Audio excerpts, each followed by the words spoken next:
Hi, ನಾನು Sandeep from tech in Kannada. ಇವತ್ತು ನನ್ನ ಮುಂದೆ OnePlus ಅವರು ಹೊಸದಾಗಿ ಲಾಂಚ್ ಮಾಡ್ತಾ ಇರುವಂಥ OnePlus 13R ಸ್ಮಾರ್ಟ್ಫೋನ್ ಇದೆ. ನಂಗೆ ಅನ್ನಿಸ್ದಂಗೆ ಈ ಒಂದು ಸ್ಮಾರ್ಟ್ಫೋನ್ನ ಬೇಸ್ ವೇರಿಯಂಟನ್ನು 40,000 ರಿಂದ 45,000 ರೇಂಜಲ್ಲಿ ಲಾಂಚ್ ಮಾಡ್ಬೋದು. ಈ ಪ್ರೈಸ್ ರೇಂಜಿಗೆ ಈ ಸ್ಮಾರ್ಟ್ಫೋನನ್ನು ಪರ್ಚೇಸ್ ಮಾಡ್ಬೋದಾ, ಏನು ಚೆನ್ನಾಗಿದೆ ಏನು ಚೆನ್ನಾಗಿಲ್ಲ, ಕಂಪ್ಲೀಟ್ ಮಾಹಿತಿಯನ್ನು ತಿಳಿಸ್ಕೊಡ್ತೀನಿ. ಅದಕ್ಕಿಂತ ಮುಂಚೆ ನೀವು ನಮ್ಮ tech in Kannada YouTube channel subscribe ಮಾಡ್ಕೊಂಡಿಲ್ಲ ಅಂದರೆ ಈಗಲೇ ಸಬ್ಸ್ಕ್ರೈಬ್ ಮಾಡ್ಕೊಳ್ಳಿ ಮತ್ತು ಬೆಲ್ ಐಕಾನ್ ಕೂಡ ಕ್ಲಿಕ್ ಮಾಡ್ಬೋದು. ಓಕೆ, ಫಸ್ಟ್ ಈ ಸ್ಮಾರ್ಟ್ಫೋನನ್ನು ಅನ್ಬಾಕ್ಸ್ ಮಾಡೋಣ. ಗಮನಿಸ್ತಾ ಇದ್ದೀರಾ, ಈ ಒಂದು ಸ್ಮಾರ್ಟ್ಫೋನ್ನ ಬಾಕ್ಸ್ ನಮಗೆ ಈ ರೀತಿ ನೋಡೋಕ್ಕೆ ಸಿಗುತ್ತೆ. ಕ್ಲಾಸಿಕ್ ಕೆಂಪು ಬಣ್ಣದ OnePlus ಬಾಕ್ಸು. ಈ ಬಾಕ್ಸನ್ನು ಓಪನ್ ಮಾಡಿದ ತಕ್ಷಣ ಇದ್ರ ಒಳಗಡೆ ಇನ್ನೊಂದು ಸಣ್ಣ ಬಾಕ್ಸ್ ಇದೆ. ಅದರಲ್ಲಿ user manual, quick start guide ಮತ್ತು ವಾರಂಟಿ ಕಾರ್ಡ್ ಸಿಗ್ತಾ ಇದೆ. ಇತ್ತೀಚೆಗೆ OnePlusನಲ್ಲಿ ರೆಡ್ ಕೇಬಲ್ ಮೆಂಬರ್ಶಿಪ್ ಕಾರ್ಡೇ ಸಿಗ್ತಾ ಇಲ್ಲ, ಮಿಸ್ ಮಾಡ್ಕೋತಾ ಇದ್ದೀವಿ ಅದನ್ನು. ಮತ್ತು ಇದರಲ್ಲಿ ಒಂದು ರಬ್ಬರಿ ಫಿನಿಷನ್ನು ಹೊಂದಿರುವಂಥ ಬ್ಯಾಕ್ ಕವರ್ ಸಿಗ್ತಾ ಇದೆ. ಒಂದು ಒಳ್ಳೆಯ ಕ್ವಾಲಿಟಿಯ ಕವರ್ ಇದಾಗಿದೆ. ಇದ್ರ ಕೆಳಗಡೆ ನಮಗೆ ಡೈರೆಕ್ಟಾಗಿ ಈ ಒಂದು ಸ್ಮಾರ್ಟ್ಫೋನ್ ನೋಡೋಕ್ಕೆ ಸಿಗುತ್ತೆ. ಸಖತ್ ಪ್ರೀಮಿಯಮ್ ಆಗಿದೆ ಗುರು, ಇದ್ರ ಬಗ್ಗೆ ಆಮೇಲೆ ಮಾತಾಡ್ತೀನಿ. ಇದ್ರ ಕೆಳಗಡೆ ನಮಗೆ 80 ವ್ಯಾಟ್ನ ಒಂದು ಫಾಸ್ಟ್ ಚಾರ್ಜಿಂಗ್ ಅಡಾಪ್ಟರ್ ಕೊಟ್ಟಿದ್ದಾರೆ. ಸೂಪರ್ ವಿಷಯ, ಸೂಪರ್ ವೂಕ್ ಚಾರ್ಜರು. ನಂತರ USB Type-C charging cable, Type A ಇಂದ Type-C. ಇದು ಕೂಡ ಕ್ಲಾಸಿಕ್ ಕೆಂಪು ಬಣ್ಣದ OnePlus ಕೇಬಲ್ಲು. ಮತ್ತು ಕೊನೆಯದಾಗಿ ಒಂದು ಸಿಮ್ ಎಜೆಕ್ಷನ್ ಪಿನ್ನ ಕೊಟ್ಟಿದ್ದಾರೆ. ಅದನ್ನು ಬಿಟ್ಟರೆ ಬೇರೇನೂ ಸಹ ನಮಗೆ ಒಂದು ಬಾಕ್ಸ್ ಒಳಗೆ ಸಿಗ್ತಾ ಇಲ್ಲ. ಇನ್ನು ಡೈರೆಕ್ಟಾಗಿ ಒಂದು ಸ್ಮಾರ್ಟ್ಫೋನಿಗೆ ಬಂತು ಅಂದರೆ ಈ ರೀತಿ ನೋಡೋಕ್ಕೆ ಸಿಗುತ್ತೆ. ಪರ್ಸ್ನಲಿ ನನಗೆ ಈ OnePlus 13ಗಿಂತ OnePlus 13R ಲುಕ್ಕೆ ಎಷ್ಟೋ ಚೆನ್ನಾಗಿದೆಯಾ ಅಂತೆಲ್ಲ ಒಂದು ಕಡೆ ಅನ್ನಿಸ್ತಾ ಇದೆ. ನನಗೆ ಈ ಒಂದು ಫ್ಲ್ಯಾಟ್ ಫ್ರೇಮ್ ತುಂಬ ಪ್ರೀಮಿಯಮ್ ಅಂತ ಅನ್ನಿಸ್ತು. ಈ ಸ್ಮಾರ್ಟ್ಫೋನ್ ಒಂದು ಲೆವೆಲ್ಲಿಗೆ ವೆಯ್ಟ್ ಇದೆ ಆಯಿತಾ, 206 ಗ್ರಾಮ್ ವೆಯ್ಟು. ಬಟ್ ಫೀಲ್ ಆಗಲ್ಲ ಕೈಯಲ್ಲಿ, ತುಂಬ ಬ್ಯಾಲೆನ್ಸ್ಡ್ ಆಗಿದೆ. ಕೇವಲ 8 mm ಥಿಕ್ನೆಸ್ಸನ್ನು ಹೊಂದಿರುವಂಥ ಸ್ಮಾರ್ಟ್ಫೋನು. ಫ್ರಂಟಲ್ಲಿ ನಮಗೆ ಗೊರಿಲ್ಲಾ ಗ್ಲಾಸ್ 7i ಸಿಗ್ತಾ ಇದೆ ಆಯಿತಾ, one of the strongest glass. Already ಅವರೇ ಸ್ಕ್ರೀನ್ ಗಾರ್ಡ್ ಹಾಕಿದರೆ, ಒಂದು ಒಳ್ಳೆ ವಿಷಯ. ಒಂದು ಸಣ್ಣ ಪಂಚೋಲ್ ಕ್ಯಾಮ್ರಾ, ಬೆಜಲ್ ಎಲ್ಲ ತುಂಬ ಕಡಿಮೆ ಇದೆ, ಯೂನಿಫಾರ್ಮ್ ಬೆಜಲ್ ಆಯಿತಾ. ಫ್ರಂಟಿಂದ ತುಂಬ ಪ್ರೀಮಿಯಮ್ ಆಗಿ ಕಾಣುತ್ತೆ. ಈ ಫೋನ್ನ ಹಿಂದಕ್ಕೆ ಬಂತು ಅಂದರೆ ಇದು ಕೂಡ ಗ್ಲಾಸು, ಬಟ್ ಯಾವ ಗ್ಲಾಸ್ ಅಂತ ಸ್ಪೆಸಿಫೈ ಮಾಡಿಲ್ಲ. ತುಂಬ ಯುನೀಕ್ ಟೆಕ್ಸ್ಚರ್ನ ಹೊಂದಿರುವಂಥ ಗ್ಲಾಸು, ಮ್ಯಾಟ್ ಫಿನಿಶಸ್, ಮಡ್ಜಸ್ ಆಗಿರೋದು ಒಂದು ಖುಷಿ ವಿಷಯ. ಹಿಂಗಡೆ ನಮಗೆ ಟ್ರಿಪಲ್ ಕ್ಯಾಮ್ರಾ ಸೆಟಪ್ ಸಿಗ್ತದೆ ಮತ್ತು ಸಿಂಗಲ್ LED ಫ್ಲ್ಯಾಶ್ ಇದೆ. ಹಿಂಗಡೆ ನನಗೆ ಕೂಡ ಒಂದು ಲೆವೆಲ್ಗೆ ಪ್ರೀಮಿಯಮ್ ಆಗಿ ಕಾಣುತ್ತೆ. ನಮಗೆ ಇದರಲ್ಲಿ ಅಲ್ಯೂಮಿನಿಯಂ ಫ್ರೇಮ್ ಸಿಗ್ತಾ ಇದೆ ಮತ್ತು ನಮಗೆ ಈ ಫೋನಲ್ಲಿ ಅಲರ್ಟ್ ಸ್ಲೈಡರ್ ಕೂಡ ಸಿಗ್ತಾ ಇದೆ. ನಾವು ಇದನ್ನು ಯೂಸ್ ಮಾಡಿದ್ರೆ ರಿಂಗ್ ಮೋಡು, ವೈಬ್ರೇಷನ್ ಮೋಡು ಮತ್ತು ಸೈಲೆಂಟ್ ಮೋಡಿಗೆ ಸ್ವಿಚ್ ಆಗ್ಬೋದು. ಇದರಲ್ಲಿ ಐಫೋನ್ ರೀತಿ ಡೈನಮಿಕ್ ಐಲ್ಯಾಂಡ್ ಏನಿದೆ ಆ ಜಾಗದಲ್ಲಿ ನಿಮಗೆ ಅದನ್ನು ನೋಟಿಫೈ ಮಾಡುತ್ತೆ. ಚೆನ್ನಾಗಿದೆ, ಯೂನಿಕ್ ಆಗಿದೆ ಒಂದು ರೀತಿ. ಮತ್ತು USB Type-C ಪೋರ್ಟ್ ಇದೆ, ಯಾವುದೇ ಹೆಡ್ಫೋನ್ ಜಾಕ್ ಇಲ್ಲ ಮತ್ತು ಡೆಡಿಕೇಟೆಡ್ SD ಕಾರ್ಡ್ ಸ್ಲಾಟ್ ಕೂಡ ಇಲ್ಲ. IR ಬ್ಲಾಸ್ಟರ್ ಕೊಟ್ಟಿದ್ದಾರೆ ಆಯಿತಾ, ಸೂಪರ್ ವಿಷಯ. ಮತ್ತು IP65 ಡಸ್ಟ್ ಮತ್ತು ವಾಟರ್ ರೆಸಿಸ್ಟೆಂಟ್ ರೇಟಿಂಗ್ ಕೂಡ ನಮಗೆ ಈ ಒಂದು ಫೋನ್ನ ಜೊತೆಗೆ ಸಿಗ್ತಾ ಇದೆ. ಓವರಾಲ್ ಡಿಸೈನ್ ಮತ್ತು ಬಿಲ್ಡ್ ಕ್ವಾಲಿಟಿ 40,000 ರಿಂದ 45,000 ರೇಂಜಲ್ಲಿ ಸೂಪರ್ ಆಗಿದೆ ಅಂತೀನಿ. ನಂಗೆ ಅನ್ನಿಸ್ದಂಗೆ ಒಂದು 42ಕ್ಕೆ ಲಾಂಚ್ ಆಗ್ಬೋದು ಆಯಿತಾ. ಈ ಬೆಲೆಗೆ ಒಂದು ಒಳ್ಳೆಯ ಬಿಲ್ಡ್ ಅಂತೀನಿ. ಅಲ್ಯೂಮಿನಿಯಂ ಫ್ರೇಮು, ಫ್ರಂಟ್ ಮತ್ತು ಬ್ಯಾಕ್ ಎರಡೂ ಸಹ ಗ್ಲಾಸು, ಲುಕ್ ಕೂಡ ಒಂದು ಲೆವೆಲ್ಗೆ ಚೆನ್ನಾಗಿದೆ ಆಯಿತಾ. ಇಷ್ಟ ಆಯಿತು ನನಗೆ. ಈ ಕ್ಯಾಮ್ರಾನ ಇನ್ನೂ ಸ್ವಲ್ಪ ಸೆಂಟ್ರಿಗೆ ಹಾಕಿದರೆ ಇನ್ನೂ ಚೆನ್ನಾಗಿರ್ತಿತ್ತ ಅಂತ ಸ್ವಲ್ಪ ಸೈಡಿಗೆ ಬಂದಂಗಿದೆ. ಅದು ಬಿಟ್ಟರೆ ನನಗೇನೋ ಹೆವಿ ಇಂಪ್ರೆಸ್ ಮಾಡ್ತು. ಇನ್ನು ಡಿಸ್ಪ್ಲೇಗೆ ಬಂತು ಅಂತ ಅಂದರೆ 6.78 ಇಂಚಿನ 1.5K ರೆಸೊಲ್ಯೂಷನ್ನ ಹೊಂದಿರುವಂಥ LTPO ಅಮೋಲೆಡ್ ಡಿಸ್ಪ್ಲೇ ಆಯಿತಾ. LTPO ಆಗಿರೋದ್ರಿಂದ ಇದು ಅವಶ್ಯಕತೆ ಇರೋ ಟೈಮಲ್ಲಿ 1 ಹರ್ಟ್ಸಿಂದ 120 ಹರ್ಟ್ಸ್ ತನಕ ರಿಫ್ರೆಶ್ ರೇಟನ್ನು ಚೇಂಜ್ ಮಾಡಿಕೊಳ್ಳುತ್ತೆ. ಸೂಪರ್ ವಿಷಯ. ಬ್ಯಾಟ್ರಿ ಕನ್ಸಂಪ್ಷನ್ ಕೂಡ ಸ್ವಲ್ಪ ಕಡಿಮೆ ಆಗುತ್ತೆ. ಮತ್ತು ಇದು 10-bit ಡಿಸ್ಪ್ಲೇ, ಸುಮಾರು 1 ಬಿಲಿಯನ್ ಕಲರ್ಸನ್ನು ಇದು ಸಪೋರ್ಟ್ ಮಾಡುತ್ತೆ. ಮತ್ತು HDR10+ ಕೂಡ ಇದು ಸಪೋರ್ಟ್ ಮಾಡುತ್ತೆ. ಡಾಲ್ಬಿ ವಿಷನ್ ಸಹ ಇದೆ. ಒಂದು ಲೆವೆಲಿಗೆ ಬ್ರೈಟ್ ಆಗಿರುವಂಥ ಡಿಸ್ಪ್ಲೇ, ಒಂದು ಲೆವೆಲ್ ಅಲ್ಲ, ಹೆವಿ ಬ್ರೈಟ್ ಆಗಿರುವಂಥ ಡಿಸ್ಪ್ಲೇನೆ. 4500 ನಿಟ್ಸ್ನ ಪೀಕ್ ಬ್ರೈಟ್ನೆಸ್ಸನ್ನು ಹೊಂದಿರುವಂಥದ್ದು. ಬಿಸಿಲಿಗೆ ಹೋದರೂ ಸಹ ತುಂಬ ಬ್ರೈಟ್ ಆಗಿ ಡಿಸ್ಪ್ಲೇ ಕಾಣುತ್ತೆ. ಈ ಪ್ರೈಸ್ ರೇಂಜಿಗೆ ಸೂಪರ್ ಡಿಸ್ಪ್ಲೇ ಅಂತೀನಿ. ಒನ್ ಆಫ್ ದ ಬೆಸ್ಟ್ ಡಿಸ್ಪ್ಲೇಯನ್ನು ಹೊಂದಿರುವಂಥ ಫೋನ್ ಅಂತ ಬೇಕಾದ್ರೆ ಅನ್ಬೋದು. ಇದರಲ್ಲಿ ವೆಟ್ ಟಚ್ ಸಹ ಇದೆ. ಇವರು OnePlus ಅವರು ಆಕ್ವಾ ಟಚ್ ಅಂತಾರೆ, ಅಂದರೆ ಕೈ ಒದ್ದಾಗಿದ್ರು ಸಹ ಈ ಒಂದು ಫೋನನ್ನು ಯೂಸ್ ಮಾಡ್ಬೋದು. ಮತ್ತು TUV ಅವ್ರದ್ದು iCare ಸರ್ಟಿಫಿಕೇಷನ್ ಸಹ ಇವರು ಮಾಡಿಸಿದ್ದಾರೆ. ಓವರಾಲ್ ಡಿಸ್ಪ್ಲೇ ನನಗಂತೂ ತುಂಬ ಇಷ್ಟ ಆಯಿತು. ವಿವಿಡ್ ಆಗಿದೆ, ಕಲರ್ಸ್ ಎಲ್ಲ ತುಂಬ ಆ್ಯಕ್ಯುರೇಟ್ ಆಗಿದೆ, ವ್ಯೂಯಿಂಗ್ ಆ್ಯಂಗಲ್ ತುಂಬ ಚೆನ್ನಾಗಿದೆ, ಇಷ್ಟ ಆಯಿತು. ಬೆಜಲ್ ಆಲ್ಮೋಸ್ಟ್ ಯೂನಿಫಾರ್ಮ್ ಆಗಿರೋದ್ರಿಂದ ನನಗೆ ಫ್ರಂಟಿಂದ ತುಂಬ ಚೆನ್ನಾಗಿ ಕಾಣ್ತಾ ಇದೆ ಅಂತ ಅನ್ನಿಸ್ತು. ಇನ್ನು ವೇರಿಯಂಟಿಗೆ ಬಂತು ಅಂದರೆ ಸದ್ಯಕ್ಕೆ ಸ್ಮಾರ್ಟ್ಫೋನ್ 2 ಕಲರ್ ವೇರಿಯಂಟಲ್ಲಿ ಲಾಂಚ್ ಆಗ್ತಾ ಇದೆ.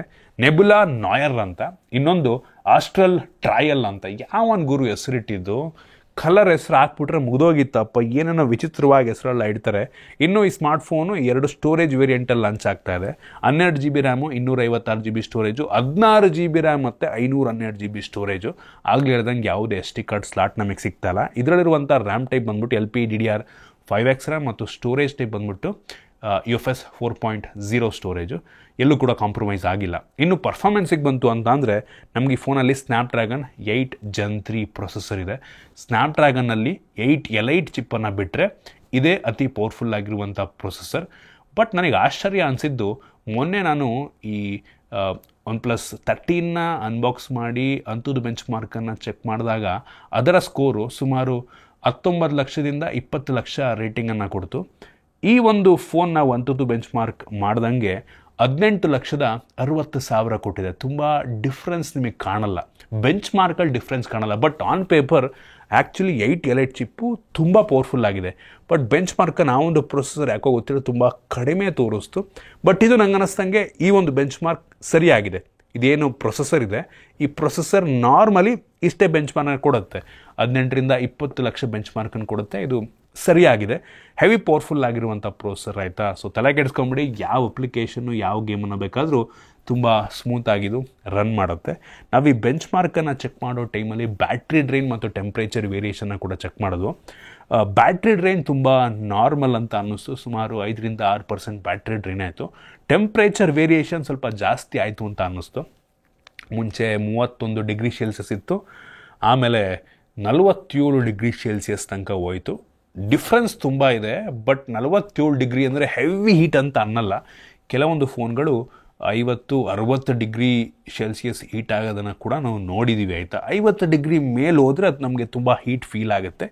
ಇದು ಸ್ವಲ್ಪ ಬಿಸಿ ಆಯಿತು, ಬಟ್ ನಾರ್ಮಲ್ ಅನ್ಕೋತೀನಿ. ಡಿಪೆಂಡ್ಸ್ ಆನ್ ನೀವು ಎಷ್ಟು ಇಂಟೆನ್ಸಿವ್ ಗೇಮು, ಎಷ್ಟು ಇಂಟೆನ್ಸಿವ್ ಟಾಸ್ಕನ್ನು ಮಾಡ್ತಾಯಿದ್ರೆ ಅದ್ರ ಮೇಲೆ ಡಿಪೆಂಡ್ ಆಗುತ್ತೆ. ಸ್ವಲ್ಪ ಇಟ್ ಫೀಲ್ ಆಗ್ಬೋದು, ಬಟ್ ನೀವು ಬ್ಯಾಕ್ ಕವರಲ್ಲಿ ಹಾಕ್ಕೊಂಡ್ರಿ ಅಂದರೆ ಗೊತ್ತೇ ಆಗಲ್ಲ. ನಂಗೆ ಇದು ಈ ಬೆಲೆಗೆ ನಾರ್ಮಲ್ ಅಂತೀನಿ, ಪ್ರೊಸೆಸರ್ನಲ್ಲಿ ನಾರ್ಮಲ್ ಅಂತೀನಿ, ಆಯಿತಾ. ಸೊ ಓಕೆ ಅಂತೀನಿ. ಪರ್ಫಾರ್ಮೆನ್ಸ್ ಅಂತೂ ಈ ಬೆಲೆಗೆ ಸೂಪರ್ ಅಂತೀನಿ, ಆಯಿತಾ. ಸದ್ಯಕ್ಕೆ ಈ ಪ್ರೈಸ್ ರೇಂಜಲ್ಲಿ ಯಾವುದು ಕೂಡ 8 ಎಲೈಟ್ ಚಿಪ್ಪನ್ನು ಹೊಂದಿರುವಂಥ ಫೋನ್ಗಳು ಬಂದಿಲ್ಲ. 8 ಎಲೈಟ್ ಮಿನಿಮಮ್ ಸದ್ಯಕ್ಕೆ 55-60 ಸಾವಿರ ಇದೆ. ಸೊ 8 Gen 3 ಈ ಪರ್ಟಿಕ್ಯುಲರ್ ಪ್ರೈಸ್ ರೇಂಜಲ್ಲಿ ಬರ್ತಿರೋದ್ರಿಂದ ಅದು OnePlus ಬ್ರ್ಯಾಂಡಿಂಗ್ನಲ್ಲಿ ಒಂದು ಒಳ್ಳೆ ಪ್ರೈಸ್ ಪಾಯಿಂಟಲ್ಲೇ ಕೊಡ್ತಾ ಇದ್ದಾರೆ ಅಂತ ನನಗನ್ನಿಸ್ತು ಸದ್ಯಕ್ಕೆ, ಆಯಿತಾ. ಇನ್ನು ಕ್ಯಾಮ್ರಾಗೆ ಬಂತು ಅಂತ ಅಂದರೆ ಈ ಫೋನಲ್ಲಿ ರೇರಲ್ಲಿ 3 ಕ್ಯಾಮ್ರಾ ಇದೆ. ಅದರಲ್ಲಿ ಮೈನ್ ಸೆನ್ಸಾರ್ ಬಂದ್ಬಿಟ್ಟು 50 MP f1.8 ಅಪರ್ಚರ್ನ ಹೊಂದಿರುವಂಥ ಸೋನಿ LYT 700 ಸೆನ್ಸಾರು. ಇದು ಆಪ್ಟಿಕಲ್ ಇಮೇಜ್ ಸ್ಟೆಬಿಲೈಸೇಷನ್ ಜೊತೆಗೆ ಬರುತ್ತೆ, ಬಟ್ ಏನೋ ಹೆವಿ ಇಂಪ್ರೆಸಿವ್ ಫ್ಲ್ಯಾಗ್ಶಿಪ್ ಲೆವೆಲ್ನ ಸೆನ್ಸರ್ ಅಂತ ಅನ್ನಲ್ಲ ನಾನು, ಆಯಿತಾ. ಇದು ತೆಗೆಯುವಂಥ ಫೋಟೋ ರೀಸನಬಲ್ ಆಗಿದೆ, ಬೆಲೆಗೆ ತಕ್ಕ ರೀತಿಯಲ್ಲಿದೆ ಅಂತ ಅನ್ನಿಸ್ತು. ನಾವು ಈ ಫೋನಲ್ಲಿ ಫ್ಲ್ಯಾಗ್ಶಿಪ್ ಲೆವೆಲ್ನ ಕ್ಯಾಮ್ರಾ ಎಕ್ಸ್ಪೀರಿಯನ್ಸನ್ನು ಮಾಡೋದಕ್ಕಾಗಲ್ಲ, ಆಯಿತಾ. ಅಂದರೆ 80,000 90,000 1 ಲಕ್ಷ ರೂಪಾಯಿ ಫೋನಲ್ಲಿ ಬರೋ ಥರ ಫೋಟೋ ಸ್ಯಾಂಪಲ್ ಬರುತ್ತೆ ಅಂತ ನಾನು ಅನ್ನಲ್ಲ, ಆಯಿತಾ. ಸ್ಯಾಂಪಲ್ ನೋಡಿ ನೀವೇ ಜಡ್ಜ್ ಮಾಡ್ಬೋದು. ಈ ಪ್ರೈಸ್ ರೇಂಜಿಗೆ ಪರವಾಗಿಲ್ಲ ಗುರು, ಒಂದು ಲೆವೆಲಿಗೆ ಚೆನ್ನಾಗಿದೆ ಅಂತ ಅಂತೀನಿ ನಾನು. ಕ್ಯಾಮ್ರಾಗೆ ಅನ್ನೋದಕ್ಕಿಂತ ಓವರಾಲ್ ನಮಗೆ ಈ ಫೋನಲ್ಲಿ ಪ್ಯಾಕೇಜ್ ಏನು ಸಿಗ್ತಾ ಅದನ್ನು ನೋಡಿಕೊಂಡು ನಾನು ಜಡ್ಜ್ ಮಾಡ್ತೀನಿ, ಆಯಿತಾ. ಕ್ಯಾಮ್ರಾ ರೀಸನಬಲ್ ಆಗಿ ದ ಬೆಸ್ಟ್ ಅನ್ನಲ್ಲ, ಆಯಿತಾ, ಚೆನ್ನಾಗಿದೆ. ಸ್ಯಾಂಪಲ್ ತೋರಿಸ್ತಾ ಇದ್ದೀರಿ. ಇನ್ನೊಂದು 2x ಆಪ್ಟಿಕಲ್ ಝೂಮನ್ನು ಮಾಡುವಂಥ 50 MP ಕ್ಯಾಮ್ರಾ ಇದೆ, ಅದು f2.0 ಅಪರ್ಚರು. ಇದರಲ್ಲಿ ಯಾವುದೇ ಆಪ್ಟಿಕಲ್ ಇಮೇಜ್ ಸ್ಟೆಬಿಲೈಸೇಷನ್ ಸಿಗ್ತಾ ಇಲ್ಲ. 2x ಆಗಿರೋದ್ರಿಂದ ಇದು ಪೋರ್ಟ್ರೇಟ್ ಕ್ಯಾಮ್ರಾ ರೀತಿ ಕೆಲಸವನ್ನು ಮಾಡುತ್ತೆ. ಸೊ ಇದು ತೆಗೆಯುವಂಥ ಫೋಟೋ ಚೆನ್ನಾಗಿದೆ, ಪೋರ್ಟ್ರೇಟ್ ಶಾಟ್ಸ್ಗಳು ಚೆನ್ನಾಗಿ ಬರ್ತಾ ಇದೆ. 3x ಇದ್ದಿದ್ರೆ ಇನ್ನೂ ಸಖತ್ತಾಗಿ ಬರ್ತಿತ್ತು. ಎಡ್ಜ್ ಡಿಟೆಕ್ಷನ್ ಚೆನ್ನಾಗಿದೆ. ಆ ಬೊಕೆ ಎಫೆಕ್ಟು ತುಂಬ ನ್ಯಾಚುರಲ್ ಅನಿಸುತ್ತೆ ಅಂತ ನಾನಲ್ಲ, ಪರವಾಗಿಲ್ಲ ಒಂದು ಲೆವೆಲ್ಗೆ. ಆ ಸ್ಯಾಂಪಲ್ನ ಕೂಡ ನಾನು ನಿಮಗೆ ತೋರಿಸ್ತಾ ಇದ್ದೀನಿ. ಇನ್ನೊಂದು 8 MP ultra wide angle lens ಇದೆ. ಇದು ಯಾಕೆ ಕೊಟ್ಟರೋ ಗೊತ್ತಿಲ್ಲ, ಆಯಿತಾ. 8 MP ಆಗಿರೋದ್ರಿಂದ ಕೊಟ್ಟಿಲ್ಲ ಅಂದರೂ ನಡೀತಿತ್ತನಪ್ಪ. ಅಟ್ಲೀಸ್ಟ್ ಒಂದು 50 MP ಕೊಡಬೇಕು ಈ ಪ್ರೈಸ್ ರೇಂಜ್ಗೆ. ವೈಡ್ ಆಗಿರುತ್ತೆ, ನಿಮಗೆ ಝೂಮ್ ಮಾಡಿದ್ರೆ ಡೀಟೇಲ್ ಅಷ್ಟೊಂದು ಬರುತ್ತೆ ಅಂತ ಅನಿಸಲ್ಲ.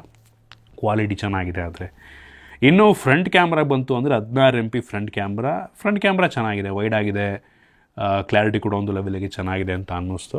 ಇಷ್ಟ ಆಯಿತು ಫ್ರಂಟ್ ಕ್ಯಾಮ್ರಾ ಕ್ವಾಲಿಟಿನೂ. ಅಂದರೆ ತೆಗೆದ್ರೆ ನಿಮಗೆ ಚೆನ್ನಾಗಿ ಕಾಣೋ ರೀತಿ ಮೇಕಪ್ ಬಳ್ದೆಲ್ಲ ಫೋಟೋ ತೆಗಿತೆ. ಇದರಲ್ಲಿ ಫಿಲ್ಟರ್ಸ್ಗಳಿದ್ದಾವೆ, ಡಿಫ್ರೆಂಟ್ ಫ್ರೆಶ್ ಮೋಡ್ ಅಂತೆ, ಎಮ್ರಾಲ್ಡ್ ಅಂತೆ, ಈ ರೀತಿ ಡಿಫ್ರೆಂಟ್ ಮೋಡ್ಸ್ಗಳಿದ್ದಾವೆ. ಕ್ಯಾಮ್ರಾದಲ್ಲೂ ಡಿಫ್ರೆಂಟ್ ಮೋಡ್ಸ್ಗಳೇ, ಡಿಫ್ರೆಂಟ್ ಫಿಲ್ಟರ್ ಮೋಡ್ಗಳಿದ್ದಾವೆ ಹಿಂದ್ಗಡೆ. ಇದರಲ್ಲೂ ಪ್ರತಿಯೊಂದನ್ನು ಬೇಕಾದ್ರೆ ನೀವು ಯೂಸ್ ಮಾಡ್ಕೋಬೋದು. ಪ್ರೋ ಮೋಡಿಗೆ ಒಂದು ಸಪ್ರೇಟ್ ಟ್ಯಾಬನ್ನೇ ಕೊಟ್ಬಿಟ್ಟಿದ್ದಾರೆ. ಅದು ಬಿಟ್ಟರೆ ಟಿಲ್ಟ್ ಶಿಫ್ಟ್ ಮೋಡ್ ಕೂಡ ಸಹ ಇದೆ. ಅದು ಸಾಫ್ಟ್ವೇರ್ ಮುಖಾಂತರ ಫೋಟೋ ತೆಗೆಯುತ್ತೆ. Time lapse, slow motion, long ಎಕ್ಸ್ಪೋಜರಿಗೆ ಒಂದು ಸಪ್ರೇಟ್ ಟ್ಯಾಬನ್ನು ಕೊಟ್ಟಿದ್ದಾರೆ. ಸೊ ಚೆನ್ನಾಗಿದೆ, ಕ್ಯಾಮ್ರಾ ಅಪ್ಲಿಕೇಶನ್ ಕೂಡ ತುಂಬ ಯೂಸರ್ ಫ್ರೆಂಡ್ಲಿ ಆಗಿದೆ ಮತ್ತು ನಮ್ಗೆ ಇದರಲ್ಲಿ ಲೈವ್ ಫೋಟೋಸನ್ನು ಕೂಡ ನಾವು ಶೂಟ್ ಮಾಡ್ಕೋಬೋದು. ಇದರಲ್ಲಿ ಕೆಲವೊಂದು AI ಇಂಟಿಗ್ರೇಷನ್ ಸಹ ಇದೆ. ಸೊ AI ಡೀಟೇಲ್ ಬೂಸ್ಟ್ ಅಂದರೆ ನೀವು ತೆಗೆದಿರುವಂಥ ಫೋಟೋದು ಸ್ವಲ್ಪ ಡೀಟೇಲ್ನ ಅನೌನ್ಸ್ ಮಾಡ್ಬೋದು, ಅನ್ಬ್ಲರ್ ಮಾಡ್ಬೋದು. ಕೆಲವೊಂದು ಶಾರ್ಟ್ಗಳು ಸ್ವಲ್ಪ ಬ್ಲರಿ ಇದೆ ಅಂತ ಅಂದರೆ ತುಂಬ ಫುಲ್ ಬ್ಲರ್ ಆಗಿರೋದು ಏನೂ ಮಾಡೋಕ್ಕಾಗಲ್ಲ, ಸ್ವಲ್ಪ ಬ್ಲರ್ ಇದೆ ಅಂತ ಅನ್ಬ್ಲರ್ ಮಾಡೋ ಆಪ್ಷನ್ ಸಹ ಇದೆ AI ಮುಖಾಂತರ. ಆಮೇಲೆ ರಿಫ್ಲೆಕ್ಷನ್ನ ರಿಮೂವ್ ಮಾಡುವಂಥ ಫೀಚರ್ ಸಹ ನಮಗಿದರಲ್ಲಿ ಸಿಗ್ತದೆ. ಈ ರೀತಿ ಕೆಲವೊಂದು ಸಣ್ಣ ಪುಟ್ಟ AI ಇಂಟಿಗ್ರೇಷನ್ನ ನಮಗಿದರಲ್ಲಿ ಮಾಡಿದ್ದಾರೆ.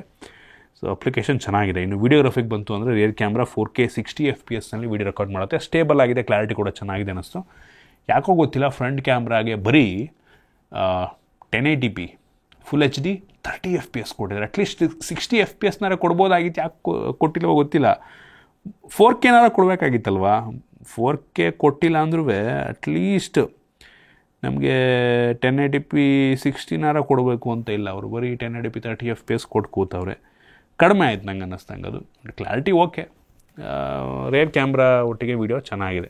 ಓವರಾಲ್ ಕ್ಯಾಮ್ರಾ ಆಗಲೇ ಹೇಳಿದ್ನಲ್ಲ, ಬೆಲೆಗೆ ತಕ್ಕ ರೀತಿಯಲ್ಲಿದೆ. ಇನ್ನು ಸೆಕ್ಯೂರಿಟಿಗೆ ಬಂತು ಅಂತ ಅಂದರೆ ನಮ್ಗೆ ಇದರಲ್ಲಿ optical in display fingerprint sensor ಸಿಗ್ತಾ ಇದೆ, ಫಾಸ್ಟಾಗಿದೆ.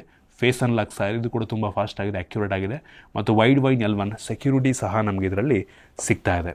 ಇನ್ನು ಬ್ಯಾಟ್ರಿಗೆ ಬಂತು ಅಂದರೆ ನಮಗೆ ಈ ಫೋನಲ್ಲಿ 6000 mAh ಕೆಪಾಸಿಟಿಯ ಬ್ಯಾಟ್ರಿ ಇದೆ ಮತ್ತು ಬಾಕ್ಸ್ ಒಳಗೆ 80 ವ್ಯಾಟ್ನ ಚಾರ್ಜರ್ ಕೊಟ್ಟಿದ್ದಾರೆ. ಯಾವುದೇ ವೈರ್ಲೆಸ್ ಚಾರ್ಜಿಂಗ್ ನಮಗೆ ಇದರಲ್ಲಿ ಸಿಗ್ತಾ ಇಲ್ಲ. ಆ ಒಂದು OnePlus 13ನಲ್ಲಿ ವೈರ್ಲೆಸ್ ಚಾರ್ಜಿಂಗ್ ಇತ್ತು. So 6000 mAh capacity battery super ವಿಷಯ ಅಂತೀನಿ, ಆಯಿತಾ. ಇತ್ತೀಚೆಗೆ ಈ ವರ್ಷ ಈ 6000 mAh ಕೆಪಾಸಿಟಿ ಒಂದು ರೀತಿ ಸ್ಟ್ಯಾಂಡರ್ಡ್ ಆಗಿಬಿಟ್ಟಿದೆ. ಆಲ್ಮೋಸ್ಟ್ ಎಲ್ಲ ಫ್ಲ್ಯಾಗ್ಶಿಪ್ ಲೆವೆಲ್ನ ಫೋನ್ಗಳಲ್ಲಿ 6000 ಬರ್ತಾ ಇದೆ, ಆಯಿತಾ. ಒಂದು ಒಳ್ಳೆಯ ವಿಷಯ. ಏನಕ್ಕೆ ಅಂದರೆ ಆಬ್ವಿಯಸ್ಲಿ ಈ ಪ್ರೊಸೆಸರ್ಗಳು ಪವರ್ ಕನ್ಸಂಪ್ಷನ್ನ ಜಾಸ್ತಿ ಮಾಡ್ತಾ ಇದ್ದಾವೆ. ಇದರ ಹಾರ್ಡ್ವೇರ್ ಸ್ವಲ್ಪ ಇಂಪ್ರೂವ್ ಆದಂಗೆ ಬ್ಯಾಟ್ರಿ ಕೂಡ ನಮಗೆ ಬೇಕೇ ಬೇಕು. ಈಗ ಒಂದು 7-8 ವರ್ಷ ಮುಂಚೆ, 10 ವರ್ಷ ಮುಂಚೆ ಎಲ್ಲ ಫೋನ್ಗಳಲ್ಲಿ ನೀವು ನಂಬಲ್ಲ 1500 2000 mAh ಕೆಪಾಸಿಟಿ ಬ್ಯಾಟ್ರಿ ಇರ್ತಿತ್ತು ಆ್ಯಂಡ್ರಾಯ್ಡ್ ಫೋನ್ಗಳಲ್ಲಿ. ಈಗ 5000 ಸ್ಟ್ಯಾಂಡರ್ಡ್ ಆಗಿಬಿಟ್ಟಿದೆ. 5000 6000 ಬರೋಕ್ಕೆ ಶುರುವಾಯಿತು. ನೆಕ್ಸ್ಟ್ ಎಲ್ಲ mostly 10,000 15,000 mAh capacity battery technology ಬಂದರೂ ನಾವು ಆಶ್ಚರ್ಯ ಪಡಬೇಕಾಗಿಲ್ಲ. ಒಂದು ಒಳ್ಳೆ ವಿಷಯ, 6000 mAh ಕೆಪಾಸಿಟಿ ಬ್ಯಾಟ್ರಿ ಇದೆ. ಇನ್ನು OSಗೆ ಬಂತು ಅಂತ ಅಂದರೆ ನಮಗೆ Android 15 out of the box ಸಿಗ್ತಾ ಇದೆ. ಆಕ್ಸಿಜನ್ OS ನಮಗೊಂದು ರೀತಿ ನಿಯರ್ ಸ್ಟಾಕ್ ಆ್ಯಂಡ್ರಾಯ್ಡ್ ಎಕ್ಸ್ಪೀರಿಯನ್ಸ್ ಸಿಗುತ್ತೆ. ಕೆಲವೊಂದು ಬೇಡದಿರೋಂಥ ಅಪ್ಲಿಕೇಶನ್ಗಳಿದಾವೆ, ಆಯಿತಾ. ಕೆಲವು ತುಂಬ ಜಾಸ್ತಿ ಇಲ್ಲ. ಅವ್ರದ್ದು ಕೋರ್ ಅಪ್ಲಿಕೇಶನ್ಗಳು OnePlus ಸ್ಟೋರು, ಫೋನ್ ಮ್ಯಾನೇಜರ್, ಈ ರೀತಿ ಕೆಲವೊಂದು ಅಪ್ಲಿಕೇಶನ್ಗಳಿರ್ತವೆ. ಅವೆಲ್ಲ ನಿಮ್ಮಲ್ಲಿ ಕೆಲವು ಜನ ಯೂಸ್ ಮಾಡಬಹುದೇನೋ, ಬಟ್ ನೆಸೆಸಿಟಿ ಇಲ್ಲ. ಬಟ್ ಕ್ಲೀನಾಗಿದೆ, ಚೆನ್ನಾಗಿ ಆಪ್ಟಿಮೈಸ್ ಮಾಡಿದರೆ, ಸ್ಮೂತಾಗಿದೆ. ಅಪ್ಡೇಟ್ಸ್ ಅಂತೂ ತಲೆ ಕೆಡಿಸ್ಕೊಳ್ಳೋಂಗಿಲ್ಲ. OnePlus ಅವರು ಈ ಫೋನ್ಗೆ 4 ವರ್ಷಗಳ OS ಅಪ್ಡೇಟು ಮತ್ತು 6 ವರ್ಷಗಳ ಸೆಕ್ಯೂರಿಟಿ ಪ್ಯಾಚನ್ನು ಕೊಡ್ತಾರಂತೆ, ಸೂಪರ್ ವಿಷಯ. ಆ್ಯಂಡ್ರಾಯ್ಡ್ 19 ತನಕ ನಿಮಗೆ ಅಪ್ಡೇಟ್ ಸಿಗುತ್ತೆ, ಬೆಂಕಿ ವಿಷಯ. ಅಂದರೆ OnePlus ಅವರು ನಾರ್ಮಲಿ ಕೊಡ್ತಾರೆ. ನಮ್ಮದು ಹಳೆಯ ಫೋನ್ಗಳಿಗೂ ಈಗಲೂ ಕೆಲವೊಂದು ಅಪ್ಡೇಟ್ ಬರ್ತಾ ಇರುತ್ತೆ. ಸೊ ಇಂಪ್ರೆಸಿವ್ ವಿಷಯ ಅಂತೀನಿ. OS ಚೆನ್ನಾಗಿದೆ, ಕೆಲವು ಜನಕ್ಕೆ ಇಷ್ಟ ಆಗುತ್ತೆ. ತುಂಬ ಇಂಪ್ರೂವ್ಮೆಂಟ್ ಆಗಿದೆ. ಮುಂಚೆ ಇದ್ದಿದ್ದು OnePlus OSಗೂ ಇದಕ್ಕೂ ಆಕ್ಸಿಜನ್ OSಗೂ ತುಂಬ ಡಿಫ್ರೆನ್ಸ್ ಇದೆ. ಹೆವಿ ಕಸ್ಟಮೈಸೇಷನ್ ಆಪ್ಷನ್ ಎಲ್ಲ ಕೊಟ್ಟಿದ್ದಾರೆ. ಇನ್ನು AI ಫೀಚರಿಗೆ ಬಂತು ಅಂದರೆ ನನಗೆ ಇಂಟ್ರೆಸ್ಟಿಂಗ್ ಅನಿಸಿದ್ದು ಈ ಒಂದು ಫೋನಲ್ಲಿ ಗ್ಲೋಬಲ್ ಸರ್ಚ್, ಆಯಿತಾ. ಸೊ ಇಂಟೆಲಿಜೆಂಟ್ ಸರ್ಚ್, ಇದು AI ಮುಖಾಂತರ ಎಲ್ಲ ಅಪ್ಲಿಕೇಶನ್ ಒಳಗಡೆನೂ ಕೂಡ ಸರ್ಚ್ ಮಾಡತ್ತಂತೆ, ಒಂದು ಫೀಚರ್ ಇದೆ. ಇದು OnePlus 13ನಲ್ಲೂ ಕೂಡ ಇತ್ತು. ಮತ್ತು ಸರ್ಕಲ್ ಟು ಸರ್ಚ್ ಫೀಚರ್ ಸಹ ಇದೆ, ಹೆವಿ ಯೂಸ್ ಆಗುವಂಥ ಫೀಚರ್. ಅದು ಬಿಟ್ಟರೆ AI ನೋಟ್ ಆಗಿರ್ಬೋದು, AI ಪಾಸ್ಕ್ಯಾನ್, ಈ ರೀತಿ ಕೆಲವೊಂದು ಬೇಸಿಕ್ ಎಲ್ಲ ಫೋನಲ್ಲೂ ಇರುವಂಥ AI ಫೀಚರ್ ಇದರಲ್ಲೂ ಸಹ ಇದೆ. ಇನ್ಯಾವುದು ನನಗೆ ಅಂಥ ಇಂಟ್ರೆಸ್ಟಿಂಗ್ ಅನ್ನಿಸ್ಲಿಲ್ಲ. ಇನ್ನು ಸ್ಪೀಕರಿಗೆ ಬಂತು ಅಂದರೆ ಸ್ಟೀರಿಯೋ ಸ್ಪೀಕರು, ಬಾಟಮ್ ಫೈರಿಂಗು ಮತ್ತು ಮೇಲ್ಗಡೆ ಇನ್ನೊಂದು ಸ್ಪೀಕರ್ ಇದೆ. ಸ್ಟೀರಿಯೋ ರೀತಿ ಕೆಲಸವನ್ನು ಮಾಡುತ್ತೆ, ಜೋರಾಗಿ ಕೇಳುತ್ತೆ, ಕ್ಲಾರಿಟಿ ಕೂಡ ಚೆನ್ನಾಗಿದೆ, ಇಷ್ಟ ಆಯ್ತು ನನಗೆ. ಇದರಲ್ಲಿ ಯಾವುದೇ ಡಾಲ್ಬಿ ಅಟ್ಮೋಸ್ ಸಿಗ್ತಾ ಇಲ್ಲ, ಆಯಿತಾ. ಇನ್ನು ಕನೆಕ್ಟಿವಿಟಿಗೆ ಬಂತು ಅಂತ ಅಂದರೆ ನಮಗೆ ಡ್ಯುಯಲ್ ಬ್ಯಾಂಡ್ ಜೊತೆಗೆ Wi-Fi 6, Wi-Fi 7 ಸಹ ಇದೆ, ಸೂಪರ್ ವಿಷಯ. ಬ್ಲೂಟೂತ್ 5.4 ಸಪೋರ್ಟ್ ಮಾಡುತ್ತೆ. NFC ಸಹ ಇದೆ ಮತ್ತು 9 5G ಬ್ಯಾಂಡ್ಗಳು ಸಪೋರ್ಟ್ ಆಗುತ್ತೆ. ಕ್ಯಾರಿಯರ್ ಅಗ್ರಿಗೇಷನ್ ಕೂಡ ಸಿಗ್ತಾ ಇದೆ, ಆಯಿತಾ. ಸೊ ಒಂದು ಒಳ್ಳೆ ವಿಷಯ. ಆಲ್ಮೋಸ್ಟ್ ಅವಶ್ಯಕತೆ ಇರುವಂಥ ಎಲ್ಲ ಫೀಚರ್ನು ಕೂಡ ಕೊಟ್ಟಿದ್ದಾರೆ. ಸೆನ್ಸಾರ್ಸ್ ಆಲ್ಮೋಸ್ಟ್ ಎಲ್ಲ ಇದೆ. ನೋಡಿ, ನಮಗೆ ಮ್ಯಾಟ್ರ್ ಆಗೋದು ಏನು ಗೊತ್ತಾ, ನಮಗೆ ಈ ಫೋನಲ್ಲಿ ಏನು ಫೀಚರ್ ಸಿಗ್ತದೆ ಅನ್ನುವಂಥದ್ದು. ಈಗ ವೈರ್ಲೆಸ್ ಚಾರ್ಜಿಂಗ್ ಎಷ್ಟೋ ಫೋನ್ಗಳಿರುತ್ತೆ, ಬಟ್ ಎಷ್ಟು ಜನ ವೈರ್ಲೆಸ್ ಚಾರ್ಜ್ ಮಾಡ್ತಾರೆ? ನನ್ನ ಫೋನಲ್ಲಿ ವೈರ್ಲೆಸ್ ಚಾರ್ಜಿಂಗ್ ಇದೆ, ಬಟ್ ವೈರ್ಲೆಸ್ ಚಾರ್ಜ್ ಮಾಡಲ್ಲ. ಎಷ್ಟು ಜನ ಮಾಡ್ತಾರೆ ಹೇಳಿ? ಇದರಲ್ಲಿ ಕೊಟ್ಟಿಲ್ಲ, ಅವಶ್ಯಕತೆ ಇಲ್ಲ, ಕೊಟ್ಟಿಲ್ಲ. ಅದನ್ನೇ ಸ್ವಲ್ಪ ಪ್ರೈಸ್ ಆದರೂ ನಮಗೆ ಉಳ್ಕೊಂತ ಯೂಸ್ ಮಾಡಿದ್ರಂಥ ಫೀಚರ್ ಕೊಟ್ಬಿಟ್ಟು ಏನು ಉಪಯೋಗ ಆಯಿತು? ಇದರಲ್ಲಿ BGMIನಲ್ಲಿ 120 FPS ಗೇಮ್ ಆಡ್ಬೋದು, ಸೂಪರ್ ಫೀಚರು. ಕೆಲವೊಂದು ಫೋನ್ ಫ್ಲ್ಯಾಗ್ಶಿಪ್ ಫೋನಲ್ಲೂ ಕೂಡ ಫೀಚರ್ ಅಲ್ಲ, ಇದರಲ್ಲಿ ಕೊಟ್ಟಿದ್ದಾರೆ, ಇಷ್ಟ ಆಯ್ತು ನನಗೆ. ಲುಕ್ಕು ಚೆನ್ನಾಗಿದೆ. Glass front to back glass, almost bezel ಕಡಿಮೆ ಇದೆ ಮತ್ತು ಅಲ್ಯೂಮಿನಿಯಂ ಫ್ರೇಮ್ ಇದೆ. ಡಿಸ್ಪ್ಲೇ ಚೆನ್ನಾಗಿದೆ, ರ್ಯಾಮು ಸ್ಟೋರೇಜ್ ಚೆನ್ನಾಗಿದೆ, ಪ್ರೊಸೆಸರ್ ಚೆನ್ನಾಗಿದೆ. ಕ್ಯಾಮ್ರಾ ಒಂದು ಲೆವೆಲಿಗೆ ಪರವಾಗಿಲ್ಲ ಆಯಿತಾ, ಬೆಂಕಿ ಏನಾರ ಚೆನ್ನಾಗಿದೆ. ಅದು ಕೂಡ ಒಂದು ಲೆವೆಲ್ಗೆ ಅವಶ್ಯಕತೆ ಇರುವಂಥ ಎಲ್ಲ ಫೀಚರ್ಗಳು ತುಂಬ ಚೆನ್ನಾಗಿದೆ. ಐ ಹೋಪ್ ಇದನ್ನು 40,000 ಲಾಂಚ್ ಮಾಡ್ತಾರೆ ಅಂತ. ಮೋಸ್ಟ್ಲಿ 42ಕ್ಕೆ ಮಾಡ್ಬೋದು. ಬ್ಯಾಂಕ್ ಆಫರೆಲ್ಲ ಸೇರಿ ಒಂದು 40ಕ್ಕೆ ಪರ್ಚೇಸ್ ಮಾಡೋ ಆಪ್ಷನ್ ಸಿಗಬಹುದು ಅಂದ್ಕೊಳ್ಳೋಣ. ನೋಡೋಣ ಎಷ್ಟು ಲಾಂಚ್ ಆಗುತ್ತೆ ಅಂತ. ಇದಿಷ್ಟು ಈ ಫೋನ್ ಬಗ್ಗೆ ನನ್ನ ಆನೆಸ್ಟ್ ಒಪಿನಿಯನು. OnePlus ಬ್ರ್ಯಾಂಡಿಂಗಲ್ಲಿ ಈ ಪ್ರೈಸ್ ರೇಂಜಿಗೆ OnePlus 12R ಆದಮೇಲೆ ಒಂದು ಒಳ್ಳೆಯ ಫೋನ್ ಈ ಪ್ರೈಸ್ ರೇಂಜಲ್ಲಿ ಬಂದಿದೆ. ನನಗೇನೋ ಇಷ್ಟ ಆಯಿತು.